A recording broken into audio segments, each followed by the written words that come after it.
During a standard prisoner transport, K9, Courage unexpectedly broke formation, rushing directly toward the van and preventing it from moving.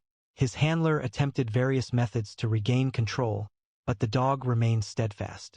The situation was baffling, until the doors were opened and the prisoners were counted. What discovery prompted widespread alarm among the entire team? First, click that subscribe button and leave a comment below, letting us know where in the world you're watching from. Now let's proceed. The morning mist covered the asphalt of the county jail parking lot as officers got ready for what was planned to be a standard prisoner transport. The orange light of dawn had just started to appear over the horizon as Officer Matthews adjusted the specialized K9 vest on his partner, Courage, a 2-year-old German shepherd with intelligent amber eyes that missed nothing. "First big transport, boy," Matthews whispered, checking the vest straps one final time. Matthews, a K9 handler for just 3 months, was the newest member of the department's elite unit and striving to demonstrate his capabilities. A sheen of sweat coated his hands as he reviewed the mental checklist his father had instilled in him since childhood. Being the son of the region's most renowned K9 trainer offered certain benefits, yet it also brought with it exceedingly high expectations. The pain of his father's funeral remained acutely present. Just 4 months prior, cancer had claimed the man who had devoted 30 years to establishing the department's K9 program from its inception. The responsibility of upholding that legacy felt heavy on Matthews' shoulders each morning as he donned the uniform. "Officer Matthews," Lieutenant Davidson's clear voice broke through his thoughts. "Transport briefing, now." Lieutenant Davidson was a 20-year veteran known for managing operations with military precision. His square jaw and perpetually furrowed brow suggested a man who hadn't smiled in decades. The lieutenant openly expressed his doubts regarding Matthews' quick assignment to the K9 unit, a position many suspected he obtained through his father's connections, not through merit.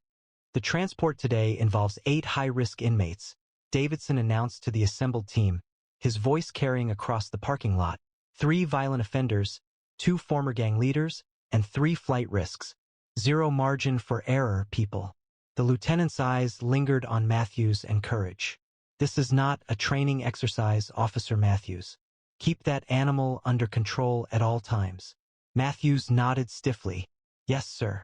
The transport convoy comprised 3 vehicles: a lead patrol car with Lieutenant Davidson and his partner, an armored transport van holding the 8 prisoners secured in individual restraints, and a trailing vehicle with Matthews and Courage, responsible for providing supplementary security and a response capability if required.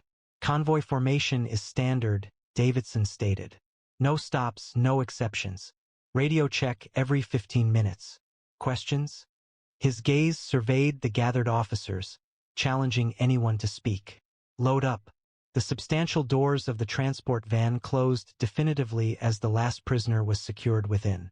As Matthews instilled resolve into the back seat of their patrol SUV, he felt the customary feeling of worry constricting in his chest. His father's voice resonated in his memory. "The riskiest moment is the one where you believe nothing can go wrong." Engines started in sequence. The lead car advanced, trailed by the transport van, its reinforced exterior appearing dully in the early morning light. Matthews inhaled deeply, shifted the vehicle into drive, and followed, finalizing the convoy as it proceeded through the secured gates and onto the road destined for the state penitentiary, 60 miles north. The convoy progressed steadily from the urban sprawl toward the rural highway that would carry them north.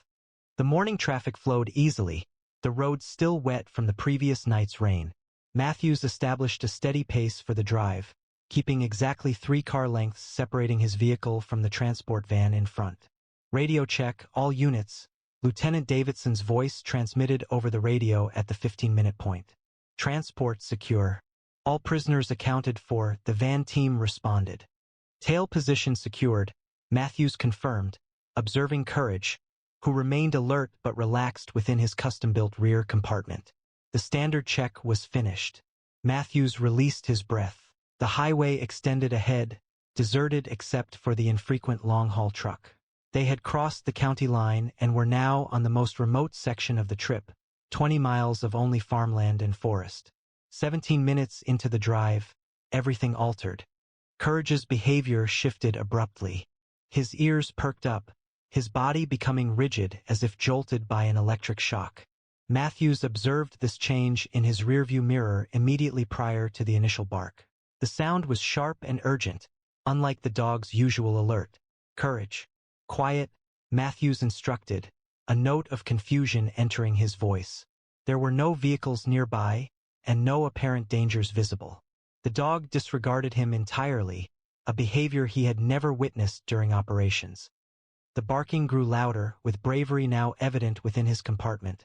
As he moved towards the front of their vehicle, his gaze fixed on the transport van ahead. The radio transmitted a burst of static. Tail position. What's happening back there? Lieutenant Davidson asked, his annoyance clear. Sir, my K9 is indicating something. I'm trying to assess. Control your animal, Officer Matthews, Davidson interrupted. That noise is unprofessional and disruptive. Yes, sir. Working on it. A flush crept up Matthews' cheeks. His courage seemed to ebb. His voice dropped to a quiet tone. The dog reacted by barking with increased urgency, pressing his weight against the compartment's barrier, still fixated on the transport van. Matthews, I swear to God if you can't silence that mutt. Davidson's warning was unmistakable. From the transport van radio, Matthews could hear the prisoners starting to respond to the disturbance, their voices growing louder. What's with the dog? One of the guards inquired. Davidson retorted sharply, Officer Matthews can't control his pet. Maintain course and speed.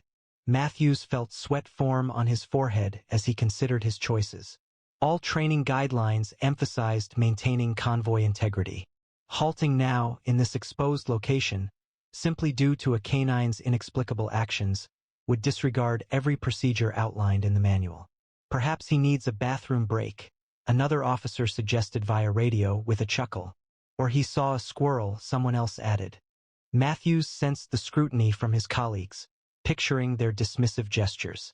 Matthews's barks now carried a frantic edge he hadn't encountered previously, not during training, not during building searches, and not even during the single live pursuit they experienced last month. His father's words echoed in his thoughts, spoken from a hospital bed just days before his passing. A dog doesn't need to understand the danger to know it's there. When your partner shares a concern, you listen. Even when others question your judgment. Courage was now rapidly dividing his focus between Matthews and the van, as if pleading with his human partner to comprehend. The dog's actions weren't due to random energy or inadequate training. This was something different altogether. Last warning, Matthews, Davidson's voice was cold as ice. Control. Your dog. Despite the increasing stress, Matthews couldn't dismiss the certainty developing in his gut. A change in Courage's demeanor was apparent. It was more focused and more pressing than Matthews had ever observed during their time together. His father had consistently stated that the distinction between a proficient handler and an exceptional one lay in understanding when to defer to the dog's instincts rather than adhering strictly to procedure. Matthews observed Courage's insistent efforts to convey a message, their eyes connecting briefly in the mirror. In that instant, he recognized that this wasn't a matter of flawed training or unpredictable animal behavior. This was Courage attempting to avert a loss of life. Matthew's hand instinctively moved to the brake pedal even before his mind fully registered the action. He forcefully pressed down, causing the tires to screech against the damp asphalt as the SUV abruptly stopped. Through the windshield, he observed the gap between his vehicle and the transport van widening. All units, tail position has stopped. Repeat, tail position has stopped. The Vanguard's voice sounded urgently over the radio. Matthews reached for the radio. Halt. Convoy. A disturbance is alerting personnel to the transport van. Something's amiss. Ahead, brake lights appeared as the transport van and lead vehicle reacted to the disruption, moving onto the shoulder with more control than Matthews had achieved. His heart pounded in his chest as dust and road debris settled around his now stopped vehicle. The radio blared with Lieutenant Davidson's anger. Matthews, what in the world do you think you're doing? Return to your position immediately. Sir, I request an immediate inspection of the transport van. My K9 is alerting to something specific. You've stopped a high-security convoy on an open highway because your dog is barking? Davidson's voice dropped to a dangerous quiet. Resume position now. Through the settling dust cloud, Matthews saw the lieutenant's car door fling open. Davidson emerged, face flushed crimson even from this distance, striding back toward Matthews' vehicle with the determined gait of someone about to end a career. Courage kept barking, remaining fixated on the transport van. Matthews got out of his vehicle, holding his position as Davidson drew near. The lieutenant's eyes were tight with contained anger, his hand deliberately positioned on his service weapon. Sir Matthews, Davidson's voice was sharp and precise. You have precisely 5 seconds to clarify why you've jeopardized this entire operation before I arrest you for insubordination. Matthews straightened his spine, striving to keep his voice even. Sir, Courage is trained to identify threats. He's alerting specifically to that transport van in a manner I've never observed before. Davidson's sarcasm sliced through the morning air. You've been a K9 handler for, 12 weeks? And suddenly you're the authority on K9 behavior? My father mentored me throughout my life, sir, Matthews replied, surprised by the firmness in his tone, and he always maintained that when a dog like Courage exhibits behavior like this, it indicates a serious issue. Your father is deceased, Officer Davidson stated firmly, and your career is poised to follow suit if you do not return to that vehicle. The harsh words impacted Matthews with the force of a physical assault, but instead of yielding, his determination solidified. Sir, what potential danger exists in conducting a preliminary investigation? Should I be incorrect, I will submit my resignation immediately. Oh, you'll be doing that regardless, Davidson retorted. From the transport van, a guard called out, Lieutenant, what's the situation? Davidson turned away from Matthews, shouting back, nothing, just an inexperienced handler who can't control his animal. Matthews seized the lieutenant's brief lapse in attention to open his rear door. Immediately, Courage dashed toward the transport van, his barking intensifying. Courage, heel, Matthews called, but the dog was focused on the task, positioning himself directly in front of the transport van's rear doors, his body tense and watchful. Several other officers had now left their vehicles, observing the situation with reactions varying from embarrassment to curiosity. The transport guards stood nervously by the van, hands on their weapons, unsure of what to do. Get that dog away from my transport, Davidson ordered, moving toward Matthews again. You've just thrown away your career. Do you understand that? Matthews swallowed, keenly aware of the professional destruction he was causing. Still, something beyond reason pushed him forward. His confidence stemmed from a sense of unwavering belief, reflecting his father's guidance and a deepening suspicion that a serious problem existed. Sir, he stated softly, I suspect there's an immediate danger to this transport. If I am mistaken, I will bear any repercussions. Please inspect the van. Davidson observed him intently, his jaw clenching with restrained anger. At last, he addressed the transport guards. Very well. Examine it. Let's definitively demonstrate what occurs when familial connections secure a job beyond one's qualifications. The transport guards exchanged hesitant looks as Lieutenant Davidson arrived. Sir, this is a violation of protocol. We are not authorized to open the transport doors outside a designated secure facility, Officer Jenkins stated. I am familiar with the protocol, Officer Jenkins. I contributed to drafting half of it, Davidson retorted. He added, but it seems we must accommodate Officer Matthews' special assignment before we can proceed with our regular duties. Despite the remark, Matthews maintained a composed expression, his attention drawn to Courage, who stood directly before the van's rear doors. The dog's focus was intense, his ears pricked forward, his body trembling with anticipation. Officer Jenkins used his key to unlock the exterior door, while Officer Reyes drew his firearm and prepared himself. Move away from the doors, prisoners. Keep your hands in sight. The substantial metal door opened with a hydraulic hiss. The interior was dimly lit, showing 2 rows of prisoners fastened to their seats with handcuffs and ankle restraints, each additionally secured to the floor with chains. This was the usual method for prisoner transport, intended to severely limit movement. Count off, Jenkins commanded, standing at the entrance. Lieutenant Davidson stepped forward. I'll manage this. He entered the van, his expression serious. Let's proceed swiftly. Matthews stayed outside, displaying bravery. His barking had stopped abruptly, and he was now intently focused. The dog's gaze followed something within the van, his posture changing from alertness to a targeting stance, the way he positioned himself when concentrating on a particular danger. Inside, Davidson started the prisoner count, proceeding carefully down the central aisle. 1. Here, answered the first prisoner, a man with extensive tattoos who raised his handcuffed hands. 2. A fellow inmate responded with a gesture, lifting his hands. The head count proceeded smoothly until Davidson arrived at the sixth prisoner, positioned toward the back of the van where darkness prevailed. The light fixture above had failed, making that section notably dark. 6. Davidson announced. Here and accounted for, came a steady reply from the shadows. The prisoner moved a little, the restraints on his ankles rattling against the metallic floor. Matthews observed a sudden shift in Courage's demeanor. The dog's muscles tightened, a low growl substituting for his previous barks. Something about that particular prisoner had elicited a more pronounced reaction. Sir, Matthews called out with a sense of urgency, Courage is signaling prisoner 6.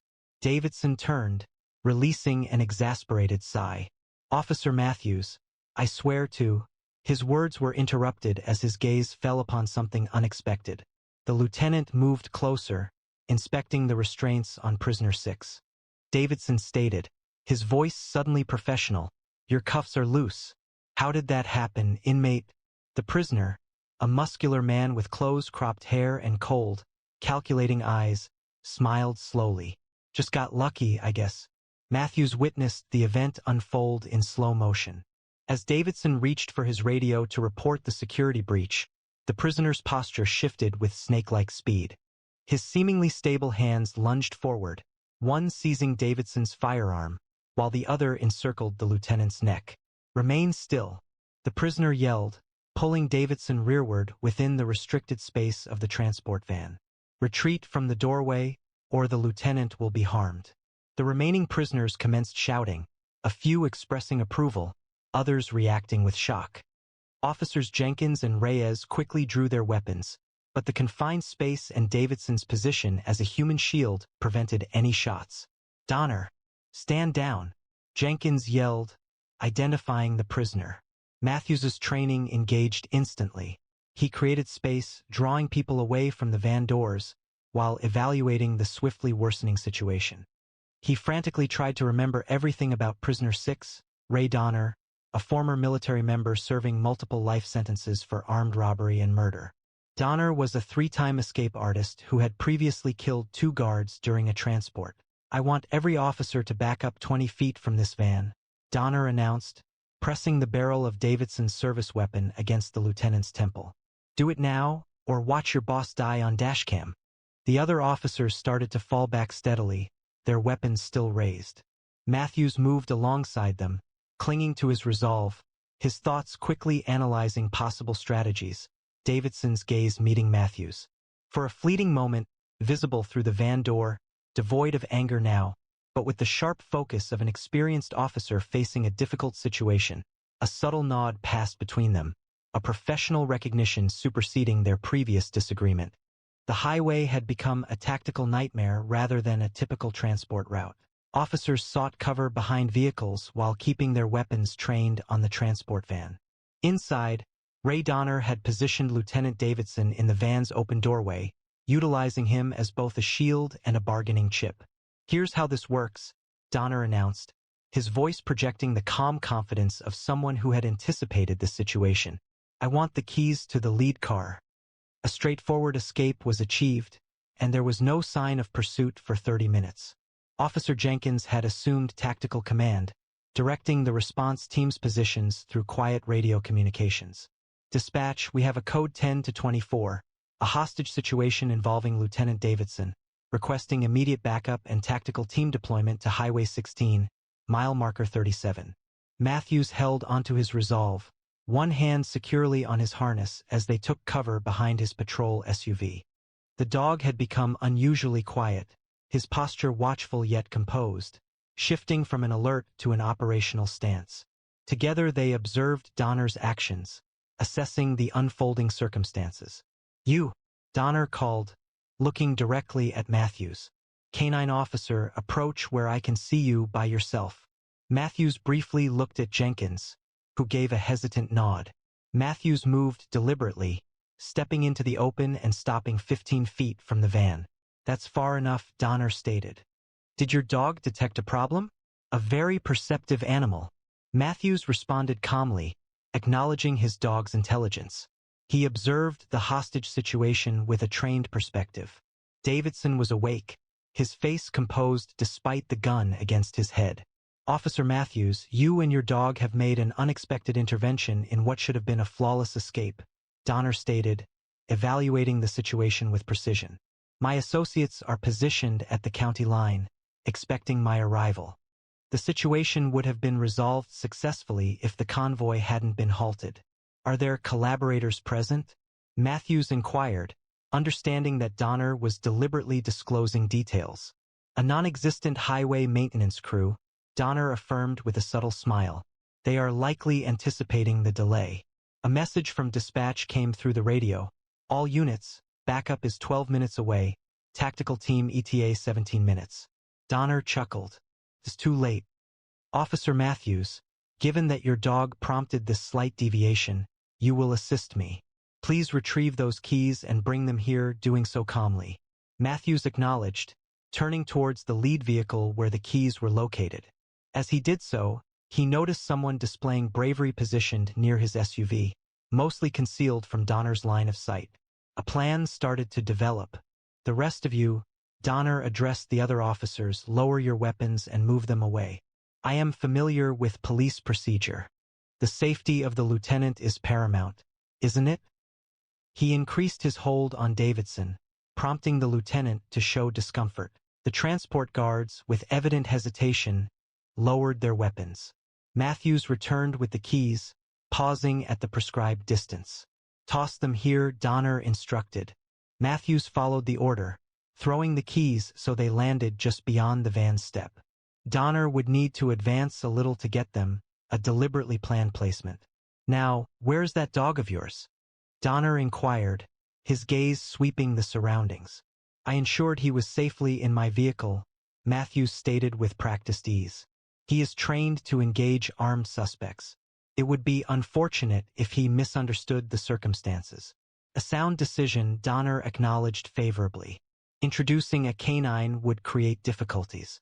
Matthews kept his eyes fixed on Donner, avoiding looking in the direction of where the true source of resolve was situated. "What will happen to the lieutenant after you have the car?" "That is contingent upon the success of the next several minutes," Donner responded. "I have no desire to cause harm, but I will not return to a cell. 18 years inside is sufficient." Matthews, during the conversation, was quietly evaluating the situation. The lieutenant's location, Donner's hold on the weapon, the distance involved, were all elements in the quickly developing strategy. Above all, he observed that Donner's focus was split between the officers, the keys remaining just out of reach, and his plans for what came next. "You served in the military," Matthews noted, keeping the conversation flowing with Donner while making small adjustments to his own stance. "Special Forces, correct?" Donner replied, a trace of satisfaction in his tone. "2 tours with Army Rangers before I discovered more lucrative opportunities, which is why I understand precisely what you're all thinking. The tactical approaches, the response times, the protocol. I'm very familiar with them." Davidson's gaze briefly connected with Matthews. The lieutenant recognized the delaying maneuver. Even with their previous disagreement, a brief instance of professional respect emerged. "I need water," Davidson said abruptly, his voice hoarse. "I can't breathe properly with my arm around my throat." "Sir, we have water available here," Matthews responded, indicating his patrol vehicle. "It would demonstrate goodwill to address basic humanitarian requirements."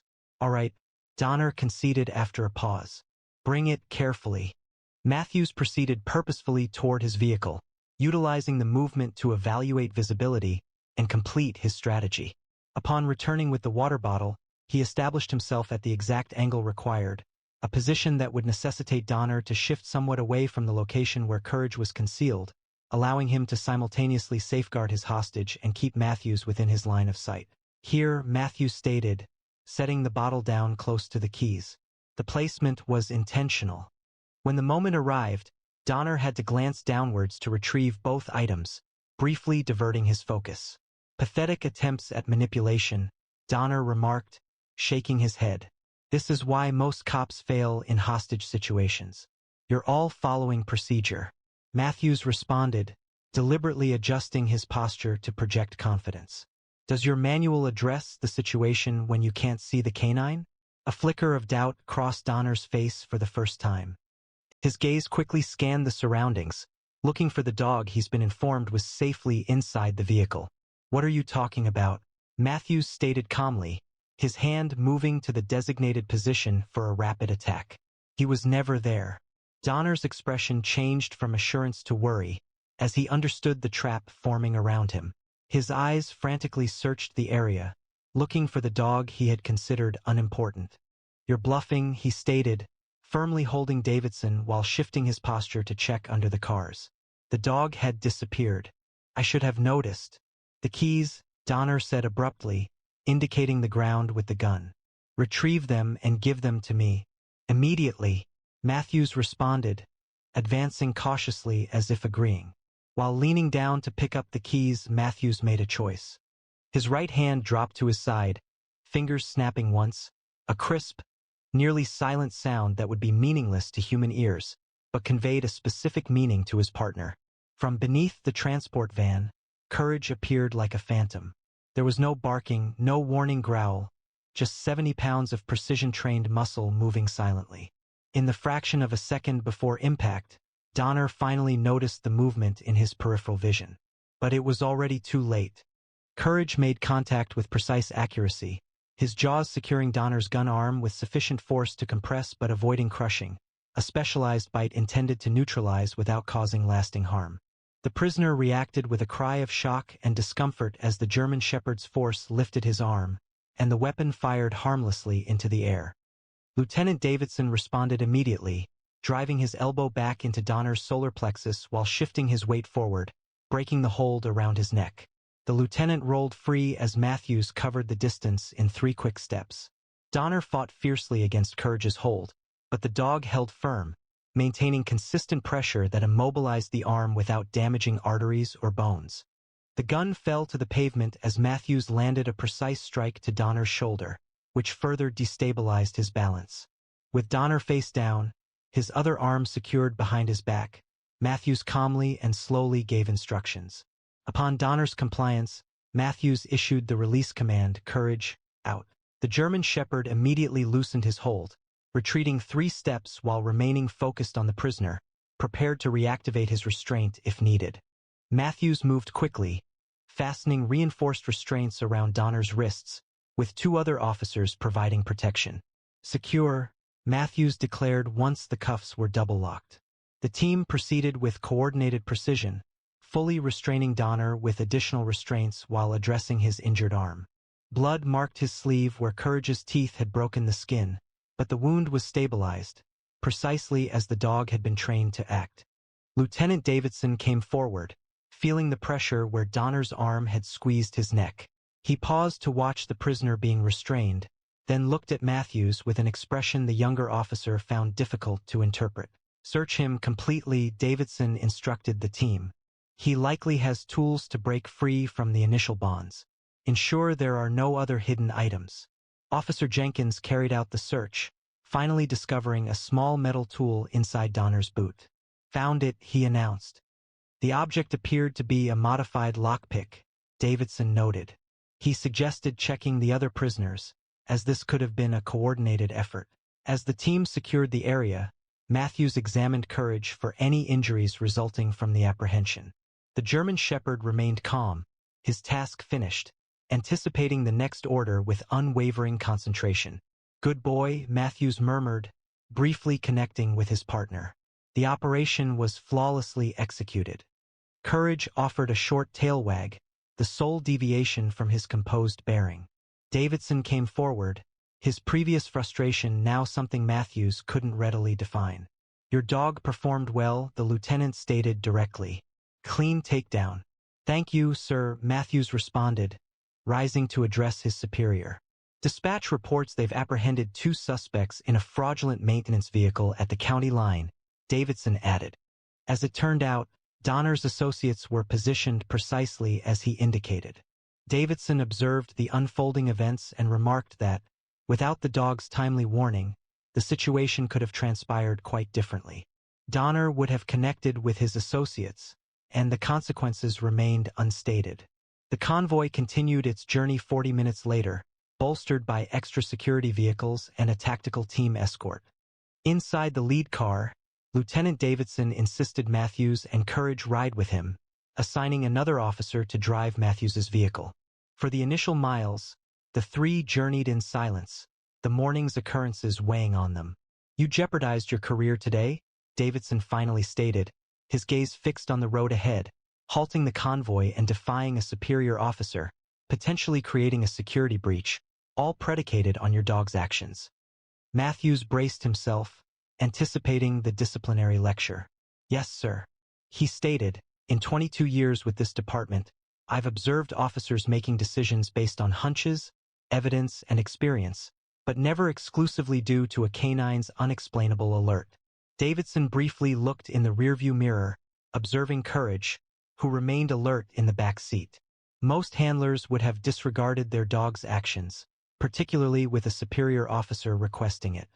Matthews replied that his father always said questioning a dog's instincts in a critical moment could be the difference between life and death. I couldn't ignore what Courage was telling me, he added. Davidson nodded slowly. Your father was one of the most stubborn men I ever worked with. He drove me crazy with his unorthodox training methods and constant challenges to standard protocol. A hint of something like respect softened his voice, but his canines had the highest success rate in the state. I never understood how. Matthews explained that he believed in building true partnerships, not just handler-dog relationships. He said most departments train dogs to be tools, but they should be trained as thinking team members. Today proved his point, Davidson conceded, rubbing his neck where Donner's arm had compressed his throat. If you and Courage hadn't been there, this transport would have unfolded very differently. People would have died, myself included, most likely. A week had passed, and Matthews stood at attention within the department's briefing room. The chief of police moved to the front, speaking to the gathered officers. Today, we acknowledge outstanding service that averted a potential tragedy, the chief began. Lieutenant Davidson has submitted a detailed report recommending commendation for Officer Matthews and his canine partner Courage. Their actions directly prevented a coordinated escape attempt and potentially saved multiple lives. Lieutenant Davidson approached, holding a department commendation pin. This gesture carried special significance, especially considering that he had been ready to end Matthews' career just days earlier. Davidson formally stated that Matthews' quick thinking and willingness to trust his partner's instincts exemplified the department's highest standards, attaching the pin to Matthews' uniform, even when it required challenging a superior officer who was incorrect. The final words were spoken softly, intended solely for Matthews to hear. Following the ceremony's conclusion, Matthews drove to the Hilltop Cemetery where his father was buried. A sense of bravery stood with him, waiting as Matthews knelt near the plain headstone. You were correct, Dad, he said softly, attaching the commendation pin to the chilly granite, regarding the importance of trusting one's colleague rather than procedure, about Courage being unique, about everything. Courage shifted nearer, pressing his head against Matthews' arm, seemingly grasping the weight of the occasion. Lieutenant Davidson conveyed that you remain a source of frustration, even in passing, Matthews remarked with a slight smile, but he also acknowledged that your training approaches were correct. He plans to institute them across the department next month. As the setting sun stretched long shadows over the cemetery, Matthews prepared to depart. He experienced a feeling of fulfillment, of obligations fulfilled and teachings respected. His father's legacy would persist through the special connection he shared with Courage, a partnership founded on shared trust that had already demonstrated its value in the most challenging situations. Come on, boy, Matthews said, his voice calm and assured as they returned to the patrol car together. We have work to do. Have you ever observed an animal anticipating danger before humans could perceive it? Creatures demonstrate remarkable instincts, frequently exceeding our own capabilities, enabling them to detect dangers we could overlook. Considering Officer Matthew's situation, what course of action would you have taken? Should you have followed your dog's instincts, despite potential career repercussions? Would you prioritize your pet's behavior above reason and established protocols? Please share your related experiences in the comments section. We hope today's story resonated with you. Please subscribe and enable notifications to stay updated on our daily uploads of remarkable dog stories. These four-legged heroes deserve acknowledgement for the amazing work they perform with their human partners. Share this video with the dog enthusiasts in your life who appreciate that animals sometimes possess greater understanding than humans do.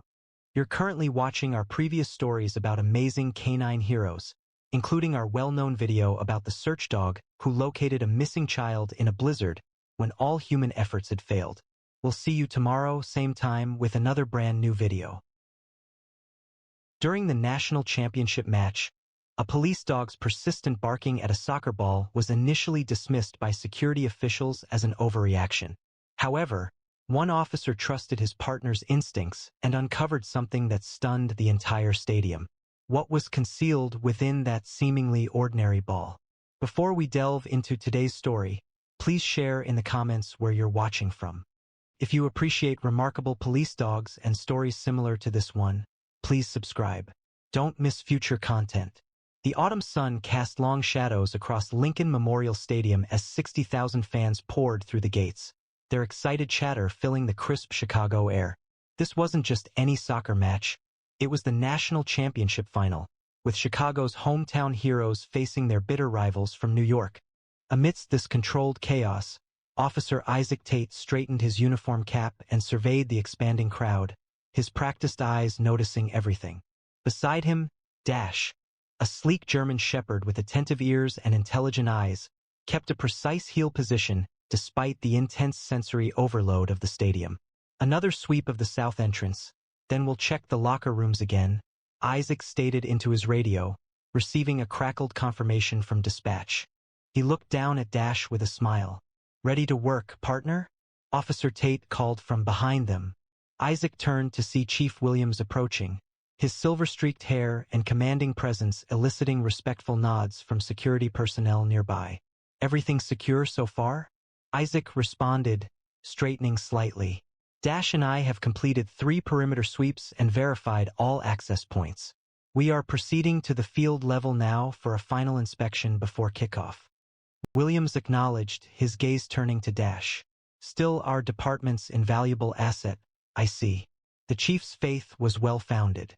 Last month, Dash identified explosives in an abandoned warehouse when the department's other canines had not, resulting in the apprehension of a domestic terror cell before they could carry out their plans. As Williams left, Isaac and Dash proceeded toward the player tunnel, moving with practiced efficiency through the pre-game preparations. The VIP boxes would be filling now, and the teams would soon emerge for warm-ups. As Isaac led Dash through the stadium corridors, his mind recalled their first meeting 4 years ago at the Chicago Police Department's specialized K-9 training facility. He'd been a patrol officer then, eager but uncertain about transferring to the K-9 unit after his previous partner had retired. That day, the training sergeant presented 5 German shepherds, all remarkable animals boasting impressive histories. However, upon Dash's entry into the room, a distinct difference was apparent. Whereas the other dogs vocalized or investigated, Dash remained seated, his amber eyes observing each handler with an apparent intelligence bordering on human. "This one's special," the sergeant remarked, his voice rough but laced with respect. Having completed his training at the top of his class in detection work, he has specific preferences regarding his handlers. He has already declined 3 officers. Isaac recalled kneeling to meet Dash at eye level, the room becoming quiet as they studied each other. "Hey there," he said softly. "Do you think we could work together?" To everyone's astonishment, Dash stood, walked directly to Isaac, and sat beside him, leaning against his leg. The selection had been made not by the department but by Dash himself. Just 6 months following certification, Dash and his team encountered their first significant case. While responding to a standard call concerning unusual behavior at a storage facility, Dash bypassed the apparent storage units and instead focused on a parked delivery van that appeared ordinary. His continued warnings resulted in the uncovering of a large fentanyl shipment concealed within hidden spaces, a quantity capable of triggering hundreds of overdoses. The case resulted in commendations for them, but more significantly, it solidified Isaac's complete faith in Dash's intuition. Repeatedly, when Dash signaled a problem, he proved accurate. Even when conventional reasoning suggested a different outcome, the initial players exited the tunnel to scattered applause from those arriving early, their cleats making a rhythmic clicking sound against the concrete before reaching the gentler turf. Following closely were the equipment managers, maneuvering carts filled with training gear, medical supplies, and the official match balls. Dash, having just completed a final inspection of the bench areas, abruptly stiffened. His demeanor transformed from relaxed professionalism to sharp alertness in a fleeting moment, a change so delicate that only Isaac would have perceived it. "What is it, boy?" Isaac murmured, observing the shift. Dash moved 2 measured steps toward the cart, his nose actively working, examining something undetectable to the average person. Isaac followed, appearing relaxed but carefully observing his colleague. The shepherd's ears were now standing straight up, his posture changing from interested to worried. "Everything okay, officer?" inquired one of the stadium security supervisors, a large man named Reeves, who liaised with the police for significant events. "Just checking something," Isaac replied, observing the equipment manager begin distributing balls for the warm-up. As the man opened the ball bag, Dash's behavior became more pronounced. His back stiffened, and his breathing pattern shifted. With practice balls laid out on the field, Dash began tracking one particular ball with unusual focus. His typically disciplined demeanor softened, revealing more insistent body language, a behavioral signal as if trying to communicate something important to Isaac. "It's likely just the scent of the new balls," Reeves offered, gesturing dismissively. "These championship balls are fresh from the factory, a special design for the final. Dogs probably detect the adhesive or something similar." Isaac nodded politely, but he sensed something was amiss. The balls may be new, but Dash had encountered soccer equipment countless times during stadium patrols. He had never exhibited any interest previously.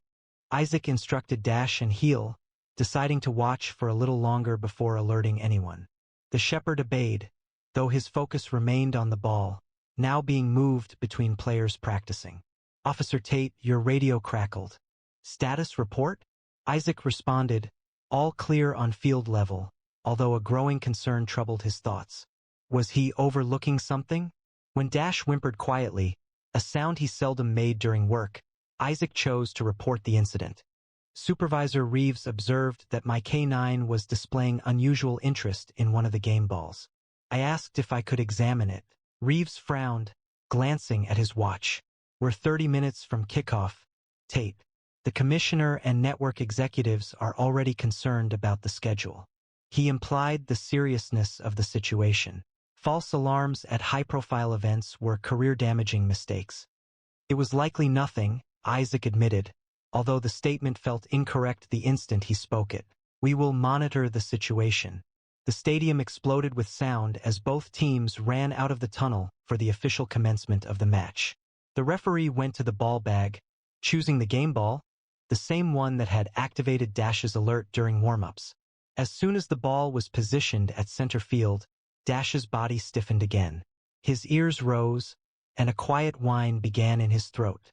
"Easy, boy," Isaac murmured, maintaining a hand on Dash's harness while reaching for his radio. "Dispatch, this is Officer Tate. My K9 is still alerting to the game ball, requesting an additional K9 unit to confirm." "Tate, this is Supervisor Reeves. Negative on that request. We cannot interrupt a national championship match without concrete evidence." Isaac felt frustration growing as he observed the ball being passed among players on the field. Dash's focus remained unwavering, his head moving deliberately to follow the questionable ball, his posture becoming more insistent. "With all due respect, sir, Dash has never been mistaken," Isaac insisted. "And I've been responsible for security at the stadium for 15 years, Reeves interjected. Unless that ball detonates or begins to release a substance, we are proceeding with the match. Isaac activated his radio to a different frequency. Officer Aaron Vargas, this is Tate. Do you read? A short delay passed, then Aaron's voice responded. Copy, Tate. Could you please make your way to section 114 where I am located? I need a second opinion on something. As play continued on the field, Isaac noticed something odd. A maintenance worker in stadium uniform was exhibiting unusual attentiveness to the game, not observing the players like a fan would, but focusing intently on the ball itself.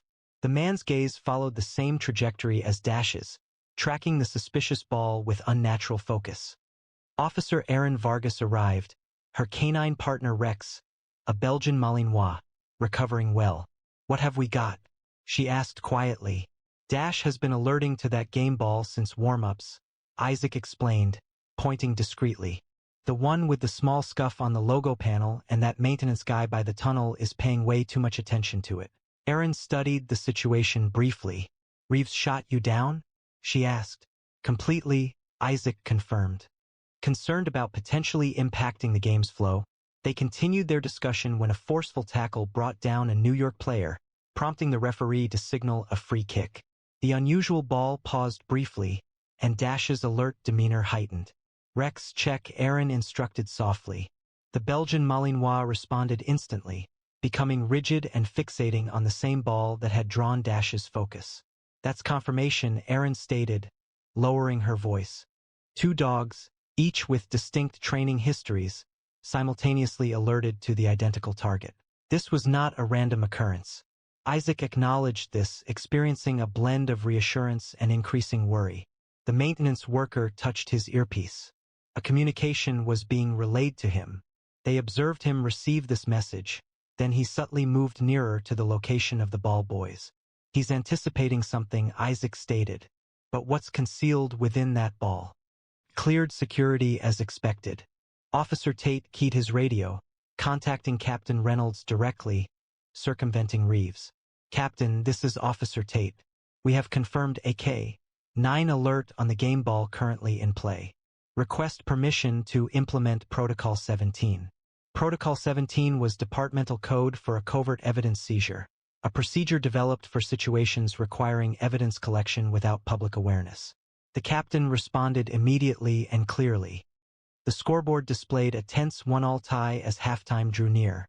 The suspicious maintenance worker had moved 3 times during the first half, each time bringing him nearer the officials' area where the game ball would be secured during the break. For minutes until halftime, Isaac said, checking his watch. We need to secure that ball before anyone can make a switch. Aaron mentioned that the head referee consistently brings the game ball to the officials' room during halftime. The room has 2 entrances, the main corridor and the service hallway. Rex will accompany you through the main entrance, while Dash and I will monitor the service hallway. As they completed their plan, the referee signaled the halftime whistle. The audience's noise changed as spectators went to concessions and restrooms. On the field, the referee gathered the game ball, securing it beneath his arm as both teams ran towards the tunnels. Isaac and Dash proceeded calmly through the service corridor, utilizing their credentials to enter restricted areas. They established themselves in a recess, providing a clear view of the officials' room's back entrance, Dash remaining perfectly still, even with his apparent wish to follow the ball's scent. The target was in motion. A maintenance worker was proceeding towards the service corridors, carrying a duffel bag, Aaron's voice reported in his earpiece. Within less than a minute, the maintenance worker appeared, walking with deliberate steps down the service hallway. The man's expression was calm, but Isaac observed slight indicators of tension, including slightly rapid breathing, automatic scanning of the environment, and a firm hold on the duffel bag. The worker halted at the corner, waited for a stadium employee to move out of sight, and then headed toward the official's room. Rather than going in, he stood close by, feigning inspection of an electrical panel while visibly observing the door. Within the official's room, the referee team was examining first-half occurrences on a tablet. The game ball remained on a small table, briefly overlooked as the officials discussed a disputed offside call. Captain Reynolds spoke softly into his radio. Request distraction protocol at the official's room. Need 30 seconds. Copy that, Tate. Tate responded. Distraction incoming. Within less than a minute, a security officer approached the official's room from the main corridor, knocking urgently. Gentlemen, we need an immediate clarification for the VR team. There's a technical issue with the goal review. As the officials followed the security officer toward the main VAR station, Isaac took advantage of the diversion. While Dash monitored his progress, he entered the now vacant room, swiftly found the game ball, and conducted a quick inspection. Visually, the ball appeared standard. However, when Isaac applied slight pressure to certain areas, he observed an anomaly. The ball's surface responded differently compared to typical equipment. As he ran his fingers across the seams, he discovered a nearly imperceptible alteration, a section that had been skillfully resealed. Aaron, he murmured into his radio. I possessed the ball. There was clearly something contained within. It had been altered by professionals. Acting swiftly, Isaac made a small cut along an existing seam. Looking inside, he observed what seemed to be a tightly wrapped package fastened to the inner bladder. We have contraband, he confirmed. He exchanged the suspicious ball with an identical one from team equipment stock and exited the room just before the officials returned. Within the security command post, Technical Officer Zhang examined the ball.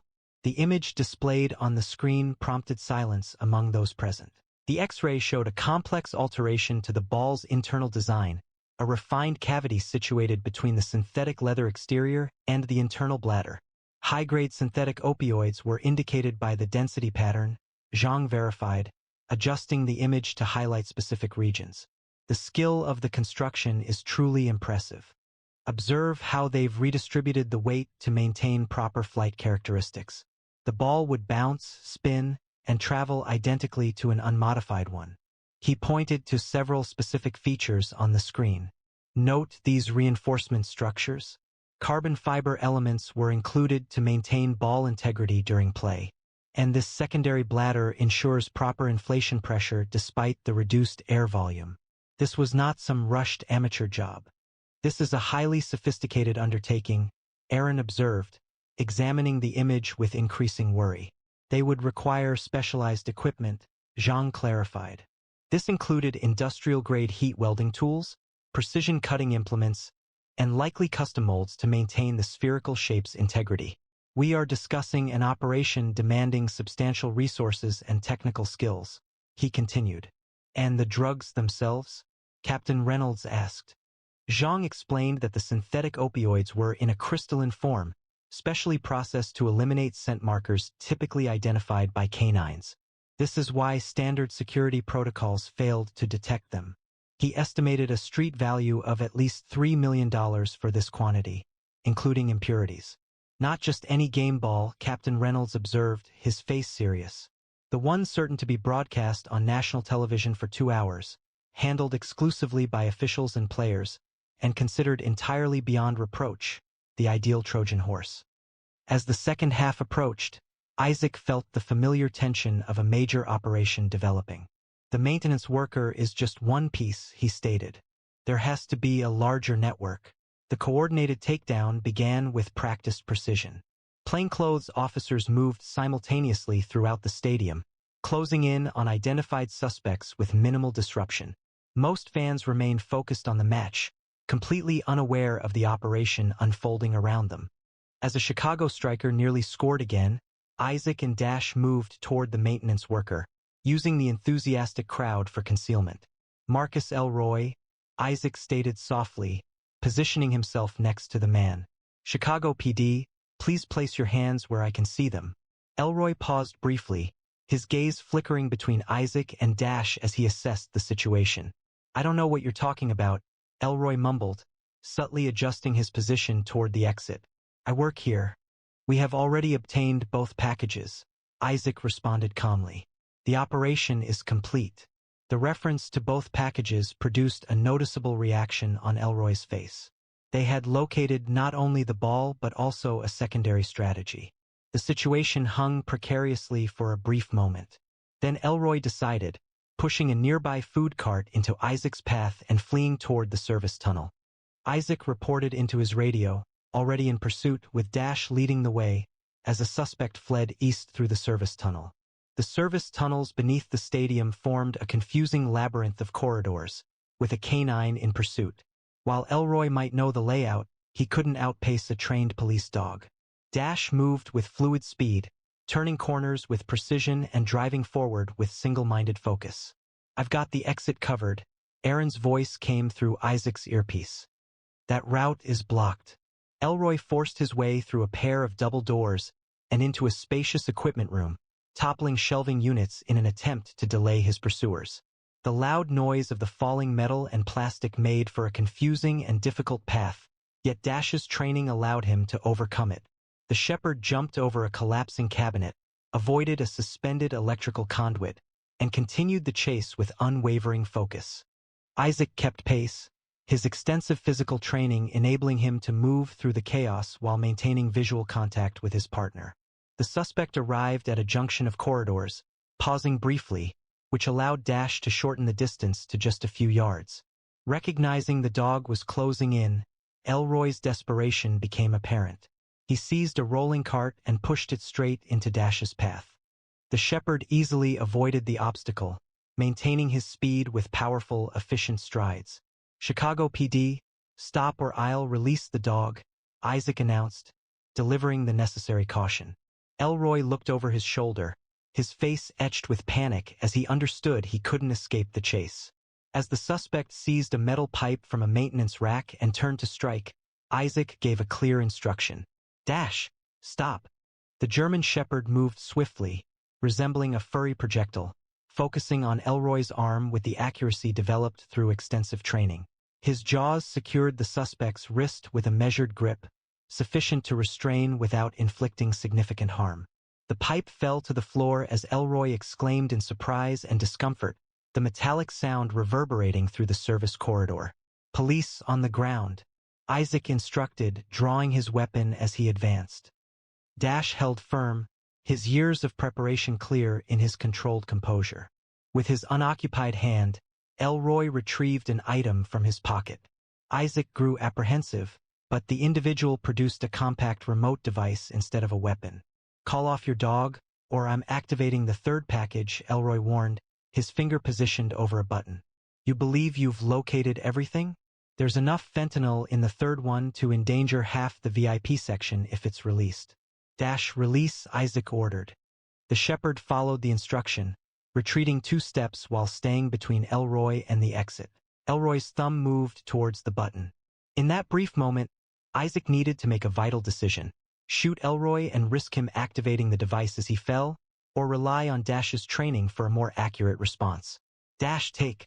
The command was hardly spoken before the shepherd surged forward with impressive speed, focusing on Elroy's wrist with exact accuracy.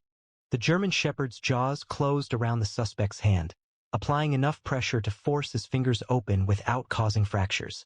The device fell to the floor. Isaac moved in immediately, securing Elroy while kicking the remote device to a safe distance. "Suspect in custody," he reported via radio. "Be advised, the suspect claims a third package is located somewhere in the VIP section, potentially rigged for dispersal." With the arrival of additional officers to apprehend Elroy, it was revealed that his warning regarding a third package was a fabrication, a last-ditch effort to gain advantage during his arrest. The Security Command Center was now filled with activity as the complete nature of the operation came to light. Suspects, identified via Elroy's phone records, had been discreetly arrested across the stadium. The soccer match displayed on the monitors progressed, with Chicago holding a lead of 3-1 and 15 minutes left on the clock. Captain Reynolds briefed the assembled team leaders, noting that 6 suspects were in custody. 2 packages containing roughly 5 kilograms of synthetic opioids had been secured, with a street value estimated at just over $4 million. Chief Williams considered the information, then issued his directive. The match should continue, maintain a heightened security presence, but ensure it remains unobtrusive. Work with stadium staff to put crowd management measures in place for standard postgame departures.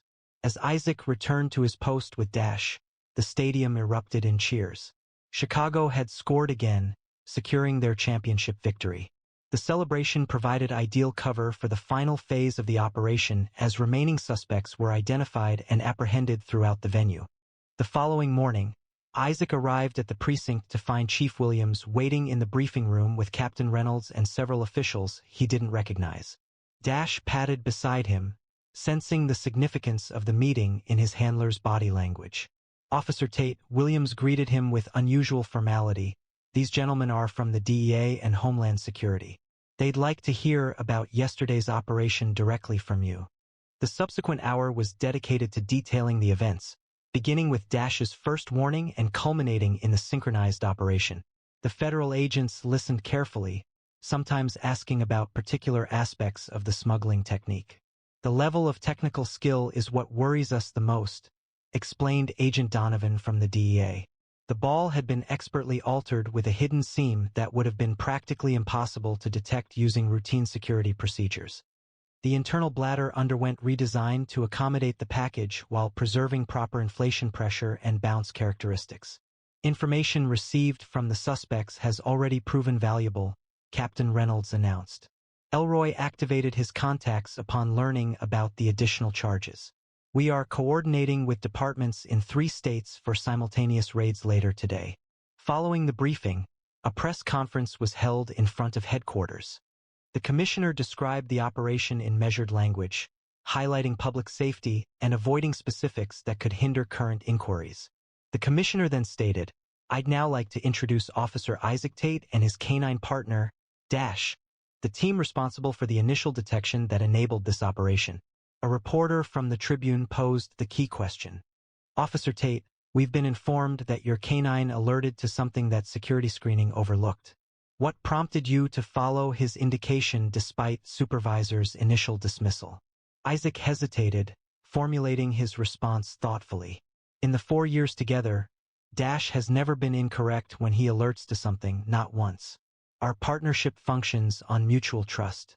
When he indicates something is amiss, I have faith in him, even when I cannot perceive the issue myself. That afternoon, as the workday concluded, Supervisor Reeves came to Isaac's desk. "Officer Tate," Reeves began, appearing uneasy, "I owe you an apology. Initially, I disregarded your report regarding Dash's alert, considering it an excessive response. Had I heeded you at first, we might have resolved the matter more quickly." In the parking lot, away from onlookers, Isaac permitted himself a brief feeling of justified pride. He knelt beside his partner, gently stroking the fur around Dash's neck and offering the sincere fondness that existed apart from their professional bond. "You were incredible yesterday," he told Dash softly. "Truly incredible. I understand you aren't concerned with press conferences or stylish uniforms. You were simply performing your duty, correct?" Dash's tail moved slightly, his brown eyes locking with Isaac's, reflecting the strong connection that had defined their partnership from the start. Leaving the precinct, Isaac considered how what began as a standard security detail had evolved into a pivotal operation for them both. If successful, the smuggling attempt would have created a route for illicit narcotics to reach communities in several states. The resulting harm to people would have been devastating, all averted thanks to a single determined dog's persistent barking at a soccer ball. Have you ever observed an animal detecting something that humans didn't notice? A remarkable instance occurred during a championship soccer game when a police dog named Dash persistently barked at a game ball that appeared normal. Officer Isaac Tate, Dash's handler, was presented with a challenging decision. Should he disregard his partner's reaction as a misjudgment or rely on the instincts that had proven reliable throughout their 4 years together? What action would you have taken if you were Officer Tate? How do you find the strength to uphold your beliefs when those nearby question them? Or, for example, the persistent barking of your canine companion? We are intrigued by the unique relationship between working dogs and their handlers. Have you ever seen this remarkable connection between a working dog and their handler? Or have you experienced a comparable bond with your own pet? Many of us have accounts of animals detecting danger before humans could recognize it. From dogs alerting to health emergencies to pets behaving strangely before natural disasters, what experiences have you had with animals detecting things beyond human senses? Share your stories in the comments below. If you enjoyed this incredible story of Dash's remarkable detection abilities, be sure to subscribe and turn on notifications so you never miss our weekly releases featuring the extraordinary achievements of police canines around the world. Please share this video with friends who value the exceptional abilities of working dogs and the committed officers who work alongside them. View our past stories about canine heroes, which are currently showing, including the inspiring story of a bloodhound that located a lost child across many miles of wilderness and the bomb detection dog who secured a hospital during a critical threat. Each canine possesses a distinctive story of bravery, intelligence, and steadfast loyalty.